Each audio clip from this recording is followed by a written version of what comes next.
It will be lighter for you here, answered her sister-in-law. I assure you that I sleep everywhere, and always like a marmot. What's the question? Inquired Stepan Arkadyevitch, coming out of his room and addressing his wife.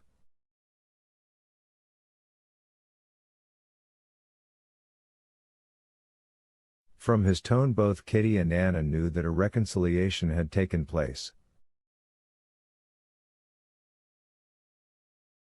I want to move Anna downstairs, but we must hang up blinds.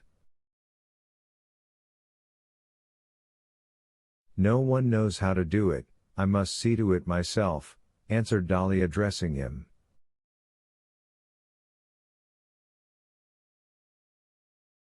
God knows whether they are fully reconciled, thought Anna, hearing her tone, cold and composed.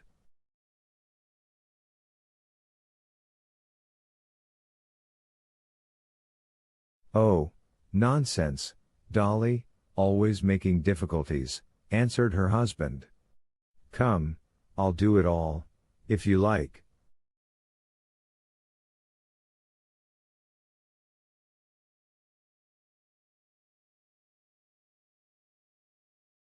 Yes, they must be reconciled, thought Anna. I know how you do everything, answered Dolly. You tell Matvey to do what can't be done, and go away yourself, leaving him to make a muddle of everything, and her habitual, mocking smile curved the corners of Dolly's lips as she spoke.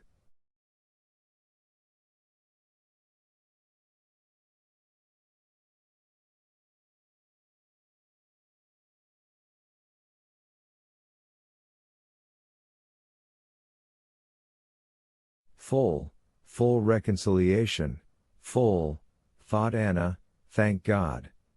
And rejoicing that she was the cause of it, she went up to Dolly and kissed her.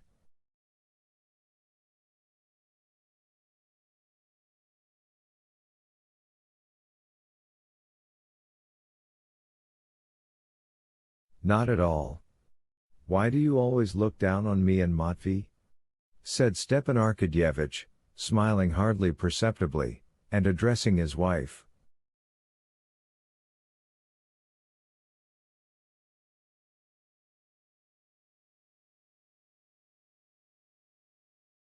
The whole evening Dolly was, as always, a little mocking in her tone to her husband, while Stepan Arkadyevitch was happy and cheerful, but not so as to seem as though, having been forgiven, he had forgotten his offense.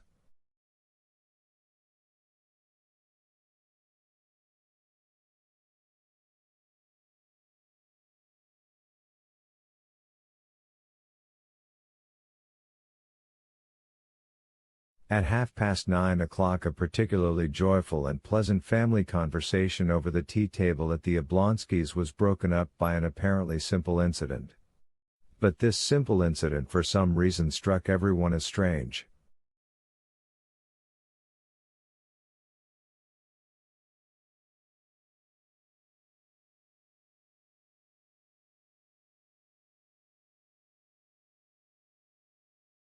Talking about common acquaintances in Petersburg, Anna got up quickly. She is in my album, she said, and, by the way, I'll show you my Seryosha, she added, with a mother's smile of pride.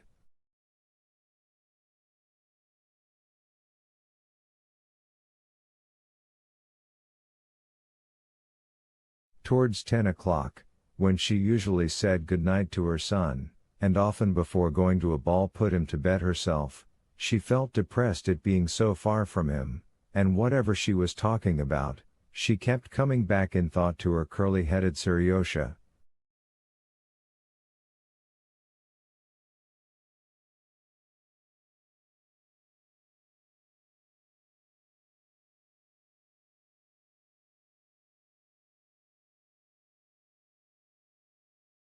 She longed to look at his photograph and talk of him. Seizing the first pretext, she got up, and with her light, resolute step went for her album.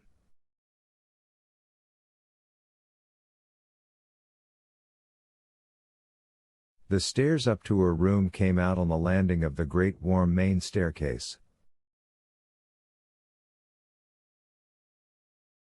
Just as she was leaving the drawing room, a ring was heard in the hall. "Who can that be?" said Dolly. "It's early for me to be fetched, and for anyone else it's late," observed Kitty.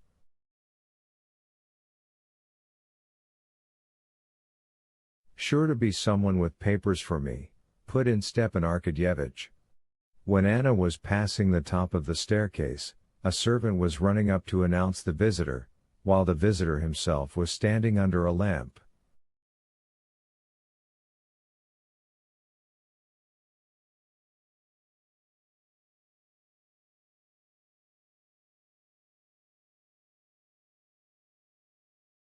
Anna, glancing down, at once recognized Vronsky, and a strange feeling of pleasure and at the same time of dread of something stirred in her heart.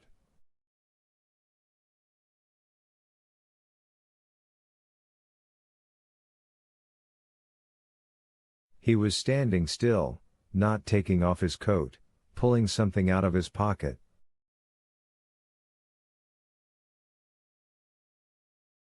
At the instant when she was just facing the stairs, he raised his eyes, caught sight of her, and into the expression of his face there passed a shade of embarrassment and dismay.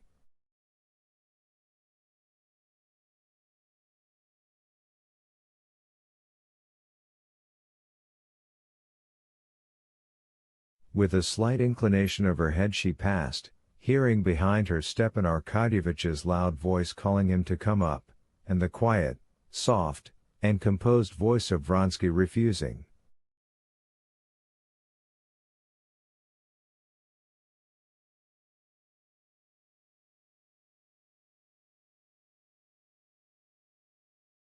When Anna returned with the album, he was already gone, and Stepan Arkadyevitch was telling them that he had called to inquire about the dinner they were giving next day to a celebrity who had just arrived.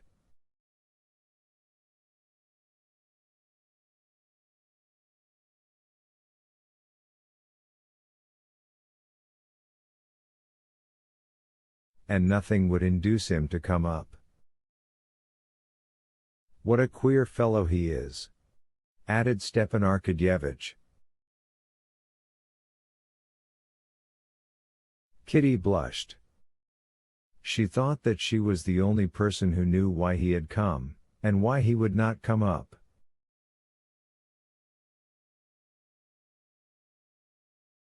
"He has been at home," she thought, "and didn't find me, and thought I should be here, but he did not come up because he thought it late, and Anna's here."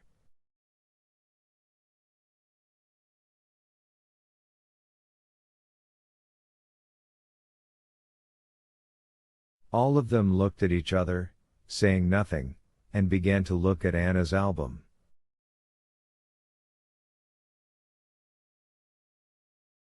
There was nothing either exceptional or strange in a man's calling at 9:30 on a friend to inquire details of a proposed dinner party and not coming in, but it seemed strange to all of them.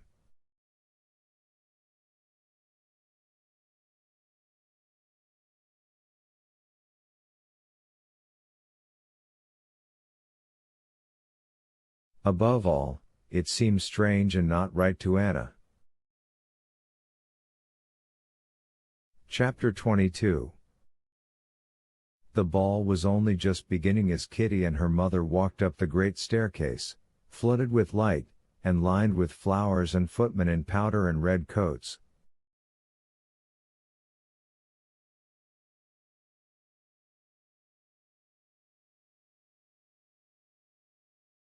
From the rooms came a constant, steady hum, as from a hive, and the rustle of movement, and while on the landing between trees they gave last touches to their hair and dresses before the mirror, they heard from the ballroom the careful, distinct notes of the fiddles of the orchestra beginning the first waltz.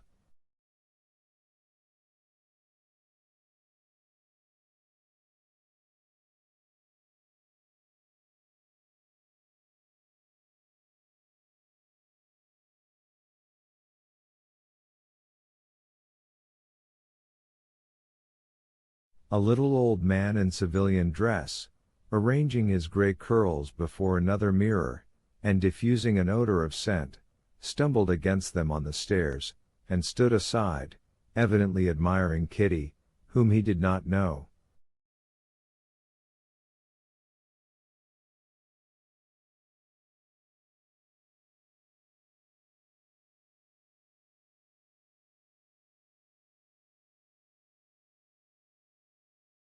A beardless youth, one of those society youths whom the old Prince Sherbatsky called young bucks, in an exceedingly open waistcoat, straightening his white tie as he went, bowed to them, and after running by, came back to ask Kitty for a quadrille.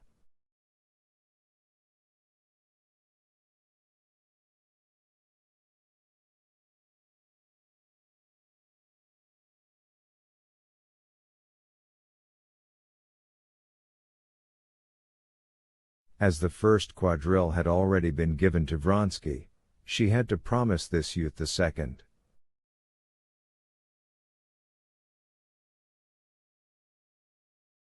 An officer, buttoning his glove, stood aside in the doorway, and stroking his mustache, admired rosy Kitty.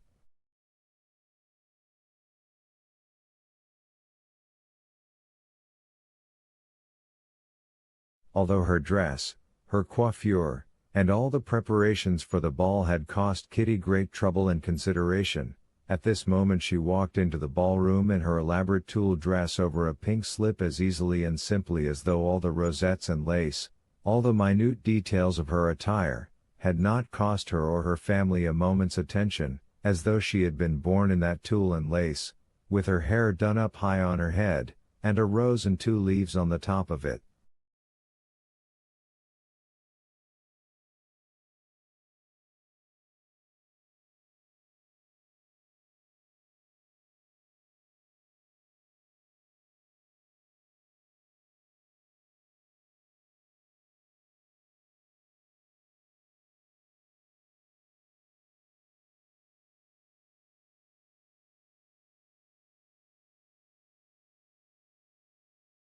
When, just before entering the ballroom, the princess, her mother, tried to turn right side out of the ribbon of her sash, Kitty had drawn back a little.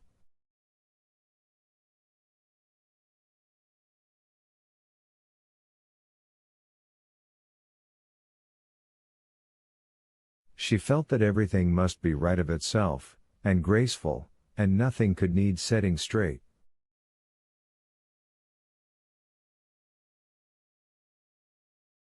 It was one of Kitty's best days.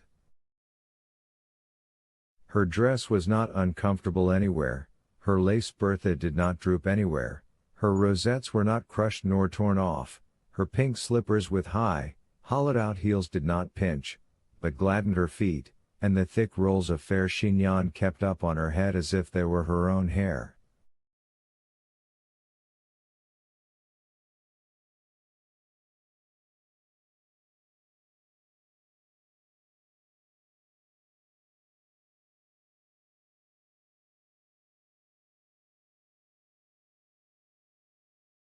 All the three buttons buttoned up without tearing on the long glove that covered her hand without concealing its lines.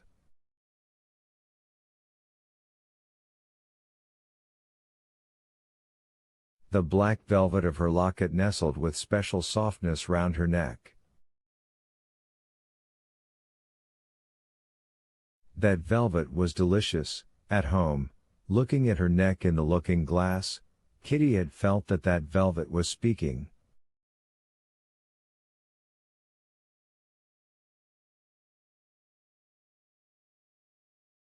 About all the rest there might be a doubt, but the velvet was delicious.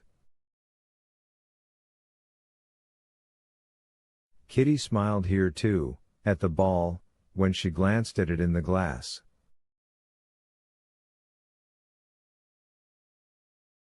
Her bare shoulders and arms gave Kitty a sense of chill marble, a feeling she particularly liked.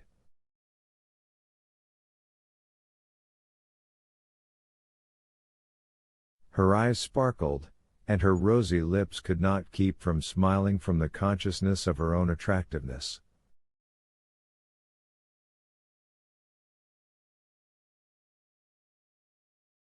She had scarcely entered the ballroom and reached the throng of ladies, all tulle, ribbons, lace, and flowers, waiting to be asked to dance. Kitty was never one of that throng when she was asked for a waltz, and asked by the best partner, the first star in the hierarchy of the ballroom, a renowned director of dances, a married man, handsome and well-built, Yegorushka Korsunsky.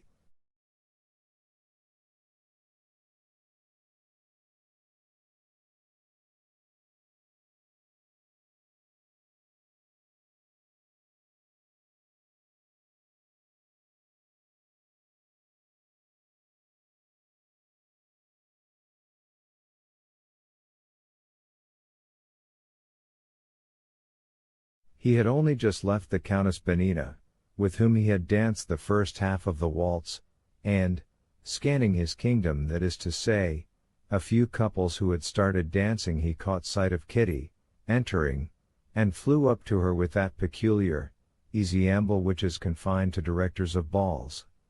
Without even asking her if she cared to dance, he put out his arm to encircle her slender waist.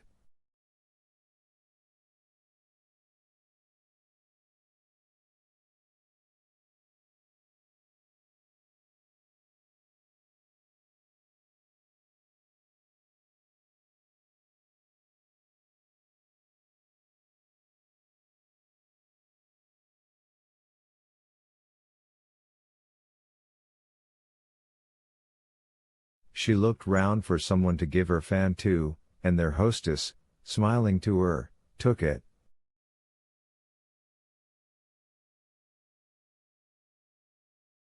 "How nice you've come in good time," he said to her, embracing her waist, "such a bad habit to be late."